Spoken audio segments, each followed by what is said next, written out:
Israel Lebanon യുദ്ധത്തിൽ ഒരു സീസ് ഫയർ എത്രയും പെട്ടെന്ന് കൊണ്ടുവരണം. 21 ദിവസത്തേക്ക് രണ്ട് വിഭാഗവും ആരെയും ആക്രമിക്കാൻ പാടില്ല. ഒരു സമാധാനം ഇവിടെ കൊണ്ടുവരാനുള്ള ശ്രമങ്ങൾ നടത്തുകയെന്ന് ഫ്രാൻസും അമേരിക്കയും ചേർന്ന് ഒരു അറിയിപ്പ് നൽകിയിട്ടുണ്ട്. UN സഭയുടെ മീറ്റിംഗിനായി Israel prime minister Benjamin Netanyahu അമേരിക്കയിലേക്ക് പോയിട്ടുണ്ട്. ഇങ്ങനെ വളരെ പ്രധാനപ്പെട്ട അപ്ഡേറ്റ്സ് ഉണ്ട്. ഏറെ പ്രധാനമായി മൊസാദിന്റെ ഹെഡ്ക്വാർട്ടേഴ്സിനെ ആക്രമിക്കാനുള്ള ഒരു ശ്രമം ഹിസ്ബുള്ള നടത്തിയതിനു ശേഷം നോർത്തേൺ സൈഡിൽ ഇസ്രായേലിന്റെ വളരെ പ്രധാനപ്പെട്ട വെടിമരുന്ന് ഡെപ്പോയും ഇപ്പോ കത്തി നശിക്കാൻ തുടങ്ങിയിട്ടുണ്ട്. ഈ മൊസാദിന്റെ ഹെഡ്ക്വാർട്ടേഴ്സിനെ ആക്രമിച്ചില്ല ഇങ്ങനെ പല വാർത്തകൾ പടരുന്നുണ്ട്. അൽ ജസീറയിലും പല വാർത്തകൾ പറയുന്നുണ്ട്. അതൊക്കെ സത്യമാണോ ഇല്ലയോ? അൽ ജസീറ പുറത്തുവിടുന്നത് പോലെ മൊസാദിന്റെ ഹെഡ്ക്വാർട്ടേഴ്സിനെ ഹിസ്ബുള്ള സത്യത്തിൽ ആക്രമിച്ചോ? അവിടെ എന്താണ് സംഭവിച്ചുകൊണ്ടിരിക്കുന്നത്? മിസൈൽ ഇന്റർസെപ്റ്റ് ചെയ്തുവെന്ന് ഒരുപാട് പേർ പറയുന്നുണ്ട്. ഞാനും അത് പറഞ്ഞിരുന്നു. അങ്ങനെയുള്ളപ്പോൾ അൽ ജസീറയിൽ ഇങ്ങനെ ഒരു വാർത്ത വരുന്നു. സത്യത്തിൽ അങ്ങനെ എന്തെങ്കിലും സംഭവിച്ചിട്ടുണ്ടോ എന്നുള്ള ഒരുപാട് കാര്യങ്ങൾ തിരഞ്ഞു നോക്കി. അങ്ങനെ തിരഞ്ഞപ്പോൾ പ്രധാനപ്പെട്ട ഒരു ട്വിസ്റ്റ് സംഭവിച്ചിട്ടുണ്ട്. അത് അവസാനം നിങ്ങളോട് പറയാം. ഇവയെക്കുറിച്ചെല്ലാം ഈ വീഡിയോയിലൂടെ വ്യക്തമായി നമുക്കറിയാം.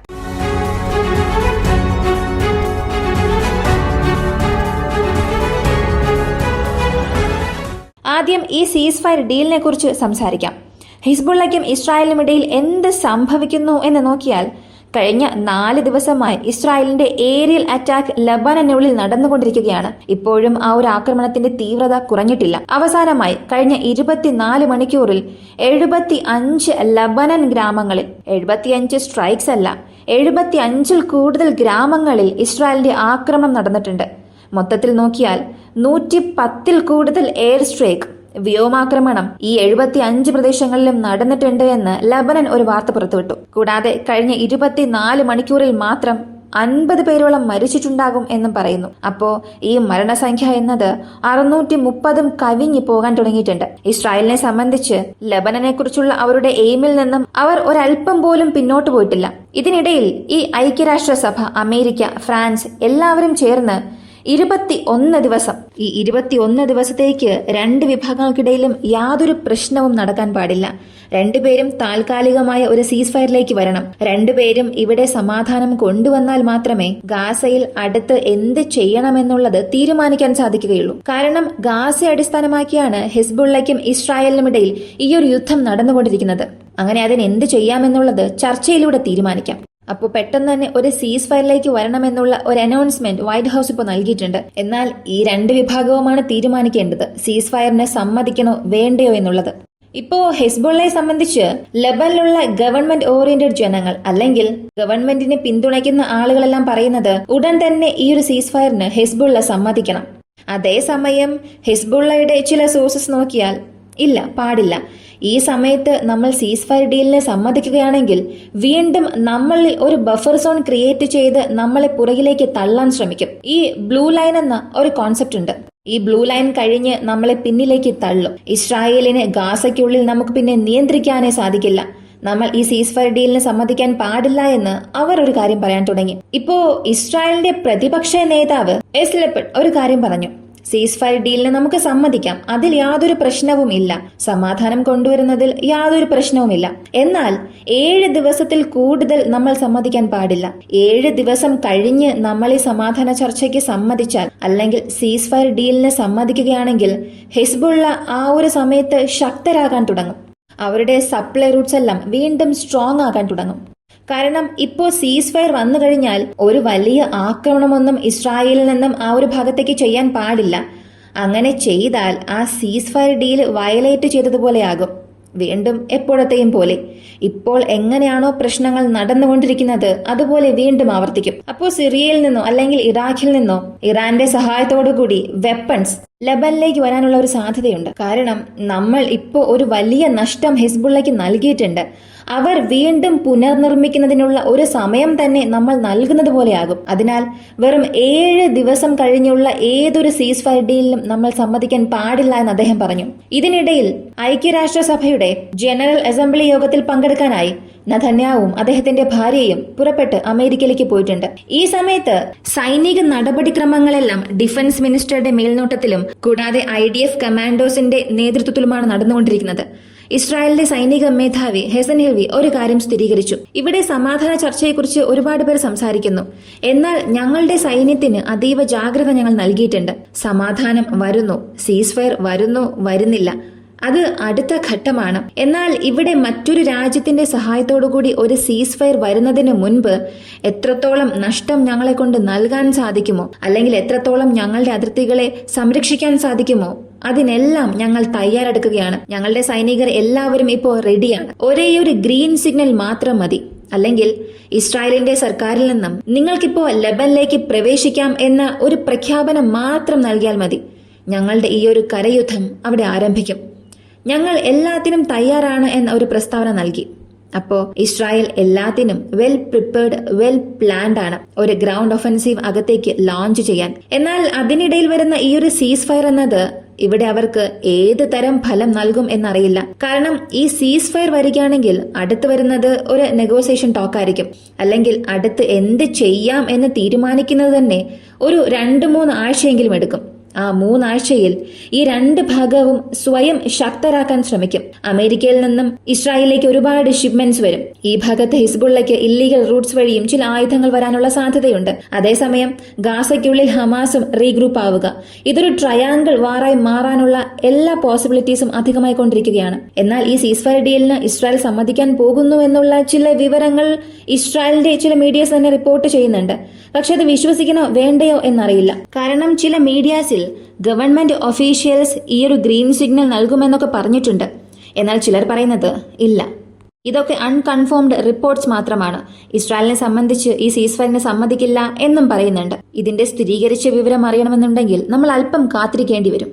വീണ്ടും ആക്രമണം തുടരുകയാണെങ്കിൽ തീർച്ചയായും ഈ ഒരു സീസ് ഫയർ ഡീലിന് ഇസ്രായേൽ സമ്മതിക്കാനുള്ള യാതൊരു സാധ്യതയുമില്ല. ഇതിനിടയിൽ ഇസ്രായേലിന്റെ ഒരു വെപ്പൺസ് ഡിപ്പോ, ഇത് അറ്റ്ലിറ്റ് അൽ ഷാത്തി, ഇവിടെയുള്ള വളരെ പ്രധാനപ്പെട്ട ഒരു മിലിറ്ററി വെയർഹൌസ് ആണ്. കൂടാതെ ഇവർക്ക് ഏതുതരം ആയുധങ്ങളാണ് ആവശ്യം, അവയ്ക്കാവശ്യമായ വെടിമരുന്നുകൾ, ഇവയെല്ലാം ഈ ഒരു പ്രദേശത്താണ് സ്റ്റോർ ചെയ്തു വച്ചിരിക്കുന്നത്. അതിൽ 25-ാം തീയതി രാത്രി ഹെസ്ബുള്ളയുടെ റോക്കറ്റ്സ് ലോഞ്ച് ചെയ്തിട്ടുണ്ട്. ഈ ഒരു പ്രദേശം അയൺ ഡോമാൽ പ്രൊട്ടക്ട് ചെയ്യുന്ന ഒരു പ്രദേശമാണ്. എന്നാൽ അയൺ ഡോം ഇന്റർസെപ്റ്റർ മിസൈലുകളെയും മറികടന്ന് അകത്തേക്ക് വീണ് 5 മിസൈൽസ് പൊട്ടിത്തെറിച്ചിട്ടുണ്ട്. അങ്ങനെ അകത്തൊരു 5 മിസൈൽ പൊട്ടിത്തെറിച്ചത് കൊണ്ട് തന്നെ ആ വെപ്പൺ ഡിപ്പോസ് മുഴുവനും ഇപ്പോ കത്തി നശിച്ചു. ആ ഒരു തീ നിയന്ത്രിക്കാൻ തന്നെ അവർക്ക് സാധിച്ചില്ല. ഇപ്പോ ഒരു വൻ പൊട്ടിത്തെറി ഇസ്രായേലിനെതിരെ ഹിസ്ബുള്ള നൽകിയെന്നാണ് പറയുന്നത്. അതേസമയം വീണ്ടും ചില സ്ഥലങ്ങളിൽ അയൺ ഡോം ഇന്റർസെപ്റ്റർ മിസൈലിന് ഷോർട്ടേജസ് ഉണ്ടായെന്നും പറയുന്നുണ്ട്. ഷോർട്ടേജ് എങ്ങനെ ഉണ്ടായി എന്ന് ചോദിച്ചാൽ, ഇസ്രായേൽ ആർമിയുടെ കമാൻഡ് സെന്ററുള്ള സബാത് പ്രദേശത്ത് മൾട്ടിപ്പിൾ ഇമ്പാക്ട് സംഭവിച്ചിരുന്നു. അതൊരു ഓപ്പൺ ഗ്രൗണ്ട് ആണ്. എങ്കിലും മൾട്ടിപ്പിൾ ഇമ്പാക്ട്സ് ആ ബിൽഡിങ്ങിനടുത്തും അതുപോലെ അവിടെയുള്ള റെസിഡൻഷ്യൽ ഏരിയയിലും സംഭവിക്കുന്നത് വിഷ്വലി തന്നെ കൺഫേം ആകുന്നുണ്ട്. ആ ഒരു പ്രദേശം ഞാൻ നേരത്തെ പറഞ്ഞതുപോലെ അയൺ ഡോം നിർത്തിവച്ചിരിക്കുന്ന ഒരു സുരക്ഷാ പ്രദേശമാണ്. ഇതിനു മുൻപ് നടത്തിയ ആക്രമണത്തിൽ പോലും ഇവിടെ iron dome interceptor missiles activate ചെയ്തിട്ടുണ്ട്. എന്നാൽ ഇവിടെ അകത്തേക്ക് വന്ന മിസൈൽസ് കാരണം ഇമ്പാക്ട് സംഭവിച്ചു എന്നുള്ളപ്പോൾ iron dome interceptor missile siren മുഴങ്ങുന്നു എന്നതല്ലാതെ മിസൈൽസ് ഫയർ ചെയ്യുന്നില്ല. അപ്പോ ഇവിടെ ഷോർട്ടേജ് ഉണ്ടായിരിക്കാനുള്ള സാധ്യത ഉണ്ട് എന്നുള്ള ഒരു ചോദ്യവും ഉയർന്നു വരുന്നുണ്ട്. ഇതാണ് ഇപ്പോൾ ലബനനും ഇസ്രായേലിനും ഇടയിൽ നടന്നുകൊണ്ടിരിക്കുന്നത്. ഇനി ആമുഖത്തിൽ പറഞ്ഞതുപോലെ അൽ ജസീറ, അതിലേക്ക് വരാം. മൊസാദിന്റെ ഹെഡ്ക്വാർട്ടേഴ്സിനെ ആക്രമിക്കാൻ ഹിസ്ബുള്ള ശ്രമിച്ചു. എന്നാൽ ഇസ്രായേൽ അതിനെ ഡിഫൻഡ് ചെയ്തുവെന്ന് ഞാൻ വീഡിയോയിൽ പറഞ്ഞിരുന്നു. പക്ഷേ അൽ ജസീറയിൽ അങ്ങനെ അല്ലല്ലോ പറയുന്നത്. അൽ ജസീറയുടെ അറബി ന്യൂസ് അല്ല, മറ്റൊന്നാണ് പറയുന്നത്. അതിലെ ഇമേജസും അവർ നൽകിയിട്ടുണ്ട്. മൊസാദിന്റെ ഹെഡ്ക്വാർട്ടേഴ്സ് കത്തി നശിക്കുകയാണ്. അവിടെ രക്ഷാപ്രവർത്തനം നടക്കുന്നുണ്ട്. ഒരുപാട് പേർ മരിച്ചിട്ടുണ്ട്. മൊസാദിന്റെ ഹെഡ്ക്വാർട്ടേഴ്സ് മുഴുവനും തീ കത്തി നശിക്കുന്നു എന്നൊക്കെ ഈ ഒരു അൽ ജസീറ വാർത്തയിൽ പറയുന്നു. ഇത് നോക്കുക, ഇത് അൽ ജസീറയിൽ വന്ന ഒരു വാർത്തയാണ്. ഇതിൽ അവർ ഒരു ഇമേജ് നൽകുകയും മൊസാദിന്റെ ഹെഡ്ക്വാർട്ടേഴ്സിനെ ഹിസ്ബുള്ള ആക്രമിച്ചു, ഇങ്ങനെയായിരുന്നു ന്യൂസ് കൊടുത്തിരുന്നത്. ഇത് കാണുന്ന ജനങ്ങൾ എന്തായിരിക്കും അപ്പോൾ ചിന്തിക്കുക? ഓ, ഇതാണ് ഹെഡ്ക്വാർട്ടേഴ്സിനെ ആക്രമിച്ചത്. ഈ ഒരു ആക്രമണത്തിന് ശേഷം അത്രത്തോളം വലിയൊരു തീപിടുത്തം അവിടെ ഉണ്ടായി, അതാണ് ചിത്രമെടുത്ത് നമുക്ക് കാണിച്ചു തരുന്നത് എന്ന് ഒരു തെറ്റായ ധാരണ ജനങ്ങൾക്കിടയിൽ ഉണ്ടായി. പക്ഷേ സത്യം അങ്ങനെയല്ല. ഇതിൽ കാണിച്ചിട്ടുള്ള ഈ ഒരു ഇമേജ് സത്യത്തിൽ ഈ മൊസാദിന്റെ ഹെഡ്ക്വാർട്ടേഴ്സ് ആണോ എന്ന് ചോദിച്ചാൽ ഇല്ല. ഇത് ലബനന്റെ ഒരു ഗ്രാമമാണ്. സതൺ ലബനിലുള്ള ഹബാസിയ എന്ന ഒരു ഗ്രാമമാണ്. ആ ഗ്രാമത്തിൽ ഇസ്രായേലിന്റെ എയർ സ്ട്രൈക്ക് നടന്നതിന് ശേഷം ആ പ്രദേശത്ത് ഒരു വലിയ തീപിടുത്തമുണ്ടായി. ആ തീപിടുത്തം ഉണ്ടായതിനു ശേഷം ലബനന്റെ റെസ്ക്യൂ ഏജൻസിയും ലബനിലെ ഒരുപാട് ഇന്റർനാഷണൽ റെസ്ക്യൂ വർക്കേഴ്സും അവിടെ രക്ഷാപ്രവർത്തനം നടത്തി. എന്നാൽ അൽ ജസീറ ആ ഒരു ഇമേജ് മുകളിൽ കൊടുക്കുകയും മൊസാദിന്റെ ഹെഡ്ക്വാർട്ടേഴ്സിന് നേരെ നടന്ന ആക്രമണമായി അവരത് വാർത്തയായി പുറത്തിറക്കുകയും ചെയ്തു. ഈ അൽ ജസീറ ന്യൂസിന്റെ താഴെയായി നോക്കിയാൽ സൈഡിൽ AFP എന്ന് കൊടുത്തിട്ടുണ്ടാകും. ഇത് ഫ്രാൻസിലെ ഒരു ന്യൂസ് ഏജൻസിയാണ്. ആ ന്യൂസ് ഏജൻസിയുടെ ഇമേജ് എടുത്ത് ഇവർ ഇപ്പോൾ നടന്നിരിക്കുന്ന ഈ ഒരു സംഭവവുമായി റിലേറ്റ് ചെയ്ത് കൊടുത്തിട്ടുണ്ട്. കാരണം 25-ാം തീയതി രാവിലെ ആയിരുന്നു ഈ ഹിസ്ബുള്ള ഇസ്രായേലിന്റെ മൊസാദ് ഹെഡ്ക്വാർട്ടേഴ്സിന് നേരെ ഒരു ആക്രമണം നടത്താൻ ശ്രമിച്ചത്. പിന്നീട് അത് ഇന്റർസെപ്റ്റ് ചെയ്യുകയും ചെയ്തു. എന്നാൽ ഈ ഒരു ന്യൂസ് എപ്പോഴാണ് വന്നത് എന്നറിയണ്ടേ? ശ്രദ്ധിച്ചു നോക്കുക. സെപ്റ്റംബർ മാസം 24-ാം തീയതി രാത്രി 9 മണിക്ക് ലബനന്റെ വില്ലേജിൽ നടത്തിയ ഈ ഒരു ആക്രമണം പല മീഡിയാസിൽ ഇതേ ഇമേജോടുകൂടി പ്രസിദ്ധീകരിച്ചിട്ടുണ്ട്. അപ്പോ ഇവിടെ അൽ ജസീറ നൽകിയ വാർത്തകൾ സത്യമാണോ എന്ന് നോക്കിയാൽ മറ്റൊരു ഇമേജ് എടുത്തു വയ്ക്കുകയും അതിനെ ഇതുമായി ബന്ധിപ്പിക്കുന്ന രീതിയിൽ മറ്റുള്ളവരെ തെറ്റിദ്ധരിപ്പിക്കുകയാണ് ചെയ്തത്. അവരുടെ ഉദ്ദേശം പോലെ തന്നെ ഒരുപാട് ജനങ്ങൾ തെറ്റിദ്ധരിപ്പിക്കപ്പെട്ടിട്ടുമുണ്ട്. അൽ ജസീറ പോലുള്ള മാധ്യമങ്ങൾ ഒരുപാട് കാര്യങ്ങൾ കാണിക്കുന്നുണ്ട്. എന്നാൽ അവയെല്ലാം സത്യമാണോ? അവർ കാണിക്കുന്ന ഇമേജും വാർത്തയും എല്ലാം സത്യമാണോ എന്ന് ചോദിച്ചാൽ സത്യത്തിൽ അതിൽ ഒരുപാട് പൊരുത്തക്കേടുകൾ ഉണ്ടാകാൻ സാധ്യതയുണ്ട്. കാരണം അൽ ജസീറയെ കൊണ്ട് ഇപ്പോൾ അകത്തേക്ക് പോയി ന്യൂസ് കളക്ട് ചെയ്യാൻ സാധിക്കില്ല. 40 ദിവസത്തിൽ കൂടുതൽ ഷട്ട് ഡൌൺ ചെയ്തിട്ടുണ്ട്. വെസ്റ്റ് ബാങ്കിലോ ഇസ്രായേലിലോ അവരെ കൊണ്ട് കയറാൻ കഴിയില്ല.